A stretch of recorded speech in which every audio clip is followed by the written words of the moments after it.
नमस्कार, मैं अभय कुमार सिंह एक बार फिर से आपका स्वागत करता हूं मेडिकल उपचार चैनल पे। आज का जो टॉपिक है वो कल का कंटिन्यूएशन है, यानी कल हमने क्या क्या पढ़ लिया था। Classification of classification of brain कल पढ़ लिया था। तो आज पढ़ेंगे ब्रेन की कवरिंग क्या होगी, यानी ब्रेन की कवरिंग को क्या बोलते हैं मेनिंजेस। तो हमने पहले ही लिख रखा है मेनिंजेस ऑफ ब्रेन। तो जो सबसे हार्डेस्ट, अगर पूरे बॉडी में देखा जाए सबसे हार्डेस्ट जो कवरिंग होता है वो कहाँ होता है, ब्रेन का होता है। यानी ब्रेन के कवरिंग के मेनिंजेस के ऊपर भी एक कवर होता है जिसको स्कल बोन से कवर होता है। तो स्कल बोन जो होता है वो ब्रेन को टफेस्ट कवरिंग देता है। फिर उसके बाद में मेनिंजेस आता है। मेनिंजेस कितने पार्ट होते हैं, सबसे पहले इंट्रो जानते हैं मेनिंजेस का। It is a one of the toughest covering of the brain with 3 layers. That is, first dura mater, मैंने कल ही इंट्रो दे दिया था इनके बारे में। फिर पाया मैटर, फिर एरेक्नॉइड मैटर। तो D dura mater, arachnoid matter और पाया मैटर। तो इसमें जो होता है ये इनर मोस्ट जो लेयर है इसमें वो है पाया मैटर, ये इनर मोस्ट है। और इसमें जो आउटर मोस्ट है वो ये आउटर मोस्ट,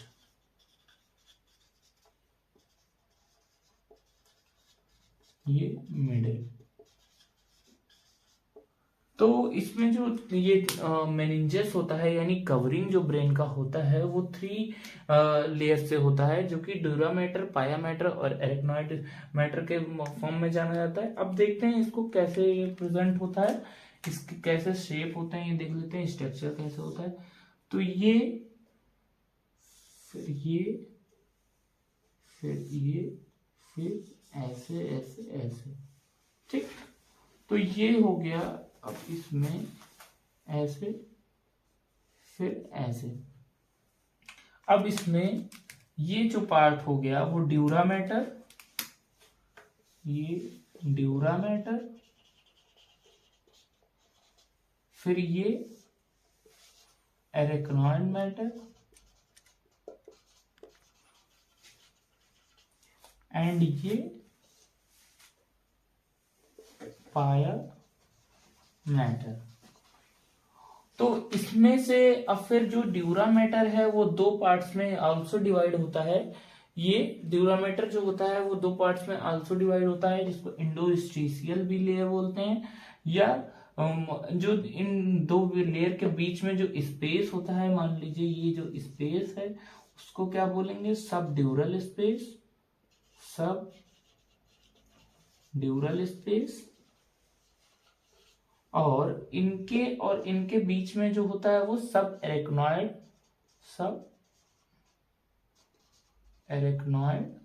स्पेस होता है। अब सब एरेक्नॉइड स्पेस के बीच में कुछ फ्लूइड होता है जिस फ्लूइड को सेरिब्रो स्पाइनल फ्लूइड बोलते हैं, यानी CSF फ्लूइड। उसके बारे में हम लोग कल पढ़ेंगे, आज इसको कवर कर लेते हैं। तो ड्यूरा मैटर क्या होता है, अब ड्यूरा मैटर को जब डिटेल में पढ़ते हैं तो क्या होता है, फर्स्ट जो लेयर है ड्यूरा मैटर,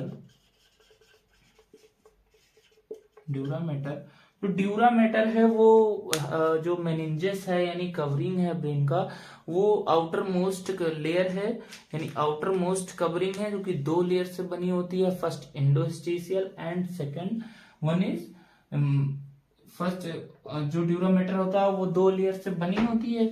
तो it is the outermost layer of the brain. It is also subdivided as two parts. And जो second pia matter means second pia matter, it is the middle layer of the brain, and between, और फिर एक line और होगी, and between these two layer, and between these two layers, in layers के बीच में क्या होता है, two layers, and between these two layers some space present, that is, वो कौन सी स्पेस होगा, वो स्पेस है subdural space, subdural space. And फिर जो थर्ड लेयर है, यानी थर्ड मोस्ट लेयर, यानी इनर मोस्ट लेयर जो है वो एरेक्नॉइड है, यानी एरेक्नॉइड जो होता है वो लास्ट का जो इनर मोस्ट लेयर होता है, इनर लाइनिंग लेयर होता है ब्रेन का, वो एरेक्नॉइड मैटर होता है। तो एरेक्नॉइड के बारे में पढ़ेंगे। Arachnoid, third one is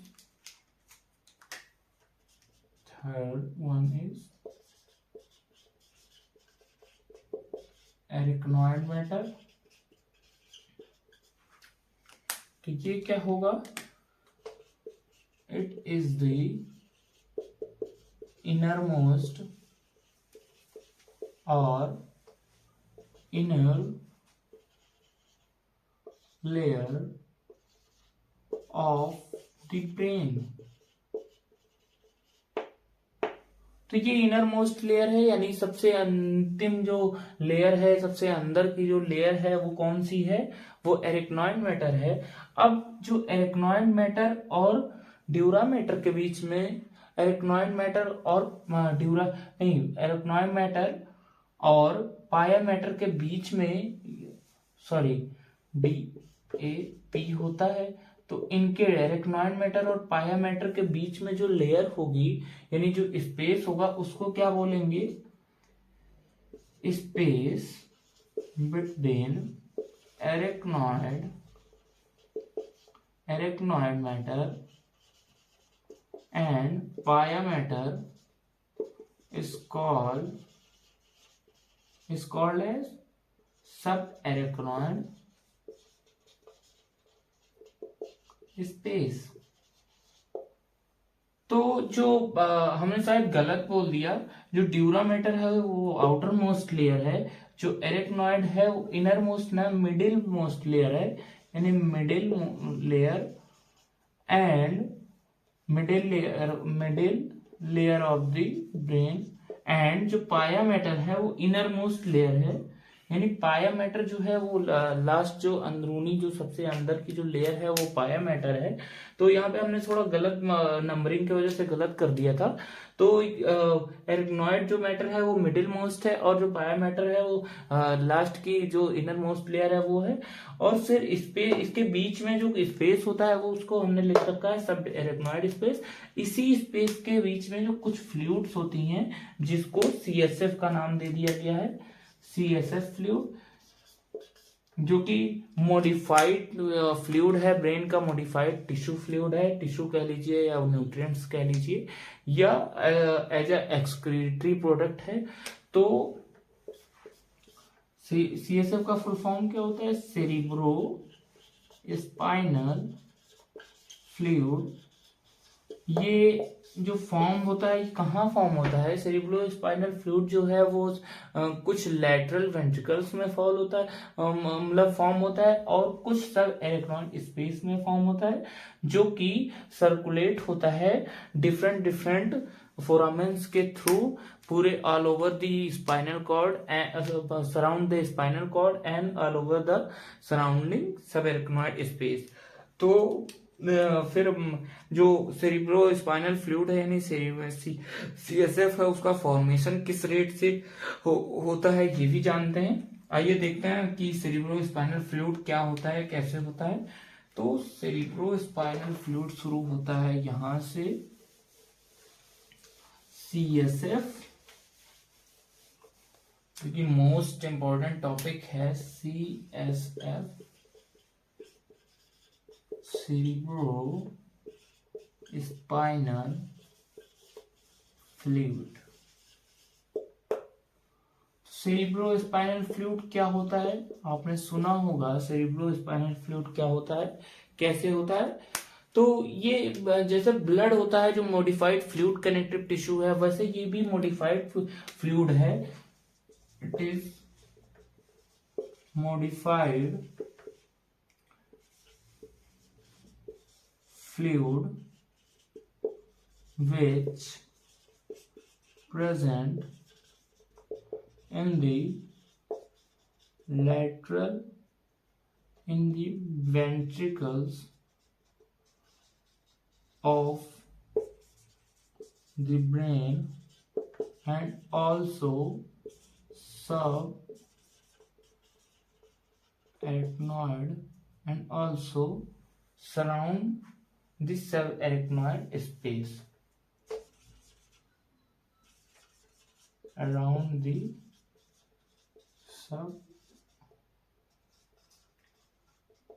subarachnoid space। तो जो सीएसएफ है वो मॉडिफाइड फ्लूइड है जो कि प्रेजेंट होता है सबएराक्नॉइड स्पेस में। इसका काम क्या होता है, ये as a mirror, as a reflector के तौर पे इसको देखा जाता है। जो कि जो डिजीज हमारे जो ब्रेन में है, कोई डिजीज हो जाए, कोई हाइड्रोएंसेफेलोपैथी हो जाए या कोई भी अन्य चीजें, कैंसर हो जाए, ट्यूमर हो जाए, तो जो सेरिब्रो स्पाइनल फ्लूइड का काम वहां पे यही होता है कि उस डिजीज को रिफ्लेक्ट करना या जो ब्रेन है उसको न्यूट्रिशन देना या उधर की जो सेल्स है यानी मसल्स हैं, सेल्स हैं, तो उनको न्यूट्रिएंट्स देना।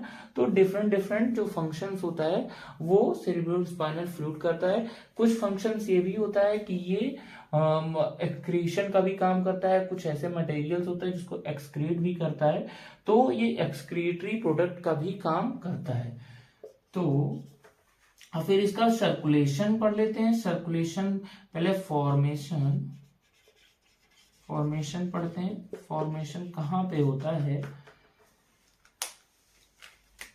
तो जो सीएसएफ है, cerebro spinal fluid, it is formed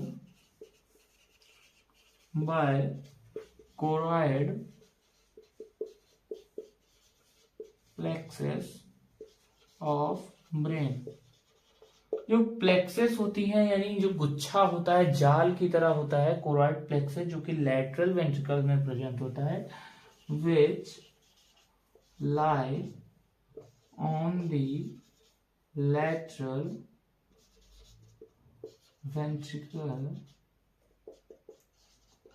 of brain। क्योंकि लैटरल वेंट्रिकल्स में प्रेजेंट होता है कोरॉइड प्लेक्सेस, उसके द्वारा क्या फॉर्म होता है, सीएसएफ फॉर्म होता है।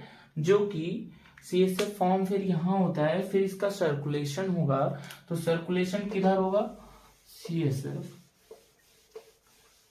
सर्कुलेशन पढ़ते हैं। सर्कुलेशन इसका जो इंपॉर्टेंट है वो है सर्कुलेशन ऑफ सीएसएफ। तो सर्कुलेशन क्या है, सबसे पहले लेफ्ट वेंट्रिकल या लैटरल वेंट्रिकल से, lateral from lateral ventricle to third ventricle. तो लैटरल वेंट्रिकल से देखो, ये हम वेंट्रिकल क्या कर रहे हैं, टोटल जो हमारे ब्रेन में टोटल 4 वेंट्रिकल्स पाए जाते हैं, जिसमें फर्स्ट, सेकंड, थर्ड, फोर्थ, मतलब जो 2 है फर्स्ट सेकंड वो लैटरल वेंट्रिकल कहता है, बीच में जो है वो थर्ड होता है, फिर उसके जस्ट नीचे फोर्थ होता है। तो टोटल जो वेंट्रिकल्स होता है वो 4 वेंट्रिकल से हमारा जो ब्रेन है वो बना होता है। तो इसी को हम बोल रहे हैं, जो जब CSF मान लीजिए लेटरल में यहाँ पे फॉर्म हुआ, फिर थर्ड पे आना हुआ, तो कैसे आएगा? थ्रू कोई फोरामेन है, through foramen of Monro, foramen of Monro से आएगा। फिर फोरामेन ऑफ मोनरो से थर्ड वेंट्रिकल से फ्रॉम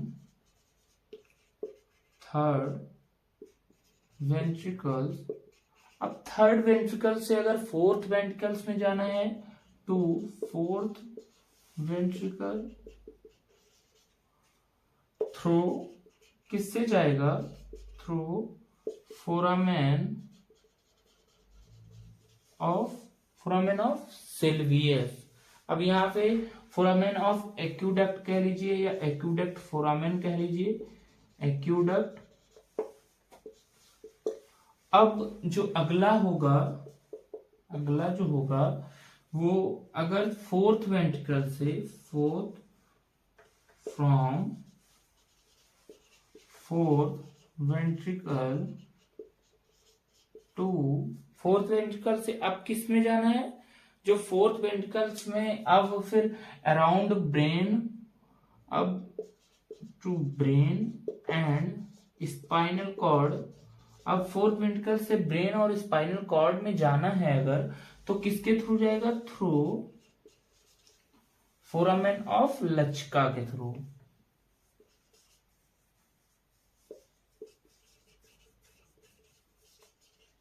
थ्रू फोरामेन ऑफ लचका। तो ये जो रेट है, इसका जो सर्कुलेशन है, ये मोस्ट इंपॉर्टेंट है। इसमें से कुछ जो फोरामेंस है वो इंपॉर्टेंट है, यानी ये हो गई, ये फोरामेंस जो है जो मैंने हाईलाइट कर दिया, ये मोस्ट इंपॉर्टेंट फोरामेंस है, इसको याद कर लीजिए। फिर इसके बाद जो सर्कुलेशन के बाद क्या होता है, जो हमारे सब एरिकनॉइड स्पेस में कुछ विलाई होती हैं, उनका काम होता है एब्जॉर्ब करना। तो एब्जॉर्प्शन जो होता है वो CSF का कैसे होता है ये देखना है। एब्जॉर्प्शन ऑफ CSF, तो CSF का एब्जॉर्प्शन कैसे होता है? First it is absorbed by the help of villi, that is arachnoid villi. तो एरेक्नॉइड विलाई के थ्रू जो एब्जॉर्प्शन होता है CSF का वो सेल्स में हो जाता है। अब फिर इसमें जो होता है रेट ऑफ फॉर्मेशन कैसे होता है, किस रेट से जो हमारा CSF है वो किस रेट से फॉर्म्ड होता है।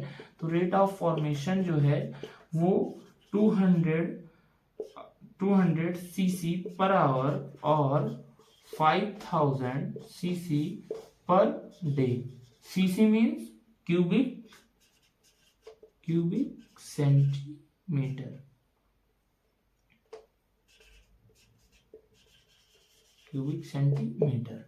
तो ये सारी है। फिर अब इसमें जो रेट ऑफ फॉर्मेशन हो गया, अब इसके कॉम्पोजिशंस क्या होते हैं, मतलब क्या क्या चीजें जो होता है वो CSF में पाए जाते हैं। CSF में कुछ मॉडिफाइड फ्लूइड होता है, और फिर इसमें कुछ जैसे जिंक हो गया, मैग्नीशियम हो गया, कुछ वाटर्स भी पाए जाते हैं कुछ mg में। तो बहुत सारे जो न्यूट्रिएंट्स होते हैं, बहुत सारे जो न्यूट्रिएंट्स के पार्ट होते हैं वो सारे CSF में पाए जाते हैं। कुछ क्लोराइड्स पाए जाते हैं, कुछ सुगर्स पाए जाते हैं। तो ये सारी चीजें जो है वो CSF में पाए जाते हैं।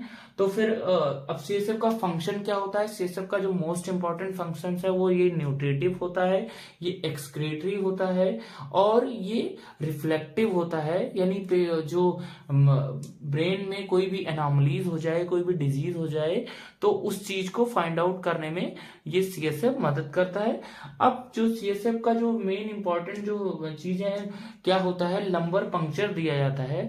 यानी पेशेंट जो कैंसरस पेशेंट पेशेंट हैं, यानी जो ल्यूकेमिया के पेशेंट हैं या ब्रेन ट्यूमर के पेशेंट हैं, तो उस पेशेंट को क्या किया जाता है कि लंबर पंक्चर करके उसका सीएसएफ निकाल लिया जाता है, यानी सीएसएफ ड्रेन आउट कर लिया जाता है और फिर उसका ट्रीटमेंट किया जाता है। और फिर जो भी पेशेंट रेडियोलॉजी से यानी रेडियोलॉजी वेव से यानी रेडियो एक्टिव वेव से जो ट्रीट होते हैं, उनके क्या होते हैं कि सीएसएफ को ड्रेन आउट कर लिया जाता है कि बाद में फिर से सीएसएफ को डाल के, या सीएसएफ ज्यादातर कंडीशन में क्या होता है कि डायग्नोस्टिक टेस्ट्स के लिए जाता है, यानी ब्रेन ट्यूमर है, यानी ब्रेन ट्यूमर है, ब्रेन कैंसर है या ऐसा कुछ है, सीए मेनिंजेस होता है, तो उस कंडीशन में जो सीएसएफ को निकाल के ड्रेन आउट करके उसको डायग्नोस्टिक टेस्ट्स के लिए भेजा जाता है। तो लंबर पंक्चर कहाँ पे होता है? लंबर पंक्चर जो होता है वो L3 बिटवीन L3 और L4 के बीच में होता है। L3 L4 क्या होता है? लंबर का थर्ड या लंबर का फोर्थ के बीच में जो होता है वो लंबर पंक्चर दिया जाता है। तो ये लेक्चर यहीं पे खत्म हो रहा है। अब जो अगला टॉपिक हमारा होगा वो एनॉमलीज लेके आएंगे, थोड़ी सी एनॉमलीज अभी आगे चल के थोड़ा और बताएंगे। आज का जो टॉपिक है वो सीएसएफ यहीं पे खत्म हो रहा है। अगला फिर टॉपिक होगा वो नेक्स्ट होगा। अब सीएसएफ कम पढ़ लिया, मेनिंजेस पढ़ लिया, अब ब्रेन के पार्ट्स को पढ़ना है। ठीक है, तो थैंक यू सो मच।